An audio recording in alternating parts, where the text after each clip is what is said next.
Sound is the vibration of air perceived by our ears. Healthy ears can perceive sound waves of frequencies from about 20 to 20,000 hertz.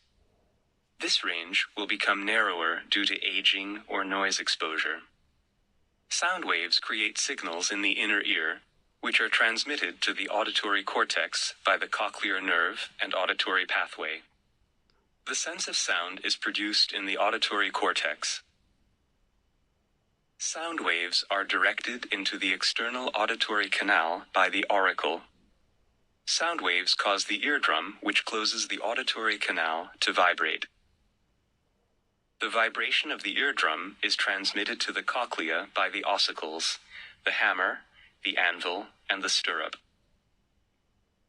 The base of the stirrup fits snugly into the oval window of the cochlea. The basilar membrane is located inside the cochlea. It runs along the tip of the cochlea, where it turns back and continues in Reissner's membrane. The membranes divide the cochlea longitudinally into three cavities: the scala tympani, the scala media, and the scala vestibuli. The cochlea is filled with a fluid, which is vibrated by the stirrup.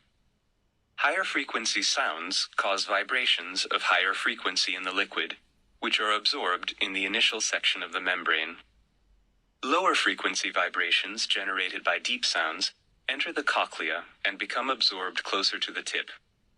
When a vibration is absorbed, an electrical signal is produced which is transmitted into the brain. The pitch of the sound is encoded by the site of absorption. This is called tonotopy. Electrical signals are generated in the organ of Corti.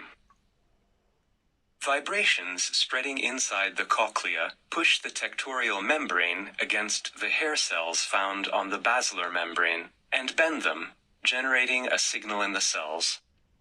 Thus, the organ of Corti transforms vibrations into electrical signals, which are transmitted into the brain by the cochlear nerve, and then into the auditory cortex by the auditory pathway.